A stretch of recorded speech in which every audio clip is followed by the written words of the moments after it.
Hi మిత్రులారా, ఈరోజు మనం ప్రమాదంలో ఉన్నప్పుడు ఉపాయంతో ఎలా బయటపడాలో ఈ కథ నుండి తెలుసుకుందాం. అనగనగా ఒక అడవిలో ఒక క్రూరమైన సింహం ఉండేది. అది చాలా స్వార్థమైనదే కాకుండా చాలా బలవంతుడవ్వడం వల్ల మిగతా జంతువులను హింసిస్తూ ఉండేది. అడవిలోని జంతువులన్నీ సింహం పెట్టే హింసను భరించలేకపోయేవి. ఆ క్రూరమైన సింహం తన ఆకలి తీర్చుకోవడానికి ఇష్టం వచ్చినట్టు జంతువులను వేటాడేది.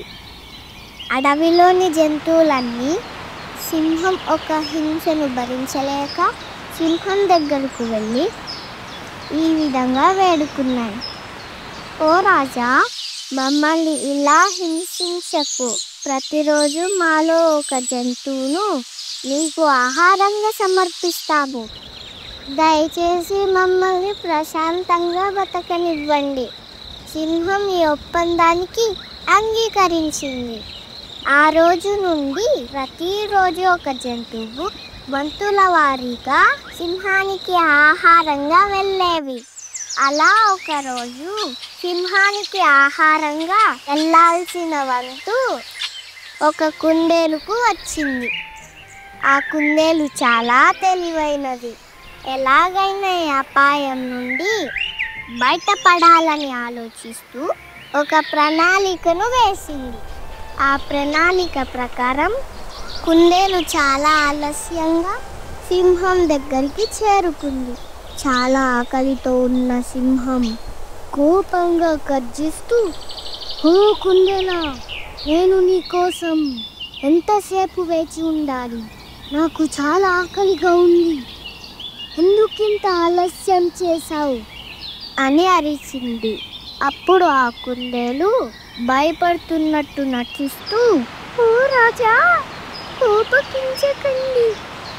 నేను మీ దగ్గరికి వస్తున్న సమయంలో నన్ను దారిలో వేరొక సింహం అడ్డగించింది. నన్ను విడిచిపెట్టమని వేడుకోవాల్సి వచ్చింది. అందుకే ఆలస్యం జరిగింది. కుందేలు మాటలకు సింహం కోపంతో, నా అడవిలో ఇంకొక సింహమా? రా, నాకు చూపించు అని గర్జించింది. అప్పుడు కుందేలు, రండి రాజా, మిమ్మల్ని తీసుకువెళ్తాను అని ఆ సింహాన్ని ఒక పాడుపడ్డ బావి దగ్గరకు తీసుకువెళ్ళింది. తర్వాత కుందేలు సింహంతో, ఓ సింహరాజా, నన్ను అడ్డగించిన సింహం ఈ బావిలోనే ఉంది, ఒక్కసారి చూడండి అని చెప్పింది. అప్పుడు సింహం బావిలోకి చూడగా అప్పుడు ఆ బావి నీటిలో సింహం యొక్క ప్రతిబింబం కనిపించింది. ఆ ప్రతిబింబాన్ని చూసి నిజంగానే అది వేరే సింహం అనుకొని కోపంగా గర్జిస్తూ ఆ తెలివి తక్కువ సింహం బావిలోకి దూకేసింది. ఆ లోతైన బావిలో నుండి బయటకు రాలేక అక్కడే మరణించింది. తన తెలివితేటలతో సింహం బారి నుండి తప్పించుకున్న ఆ కుందేలు ఆనందంతో చిందులు వేసింది. సింహం మరణ వార్తను తెలుసుకున్న అడవిలోని మిగతా జంతువులు కుందేలు తెలివితేటలను మెచ్చుకుంటూ కుందేలుని పొగుడుతూ ఆనందంగా సంబరాలు చేసుకున్నాయి. రోజు నుండి సంతోషంగా బ్రతకసాగాయి. ఈ కథ నుండి మనం ఏం నేర్చుకున్నాం? శత్రువు ఎంత బలవంతుడైనా మన తెలివితో జయించవచ్చు. ఈ కథ మీకు నచ్చింది కదా?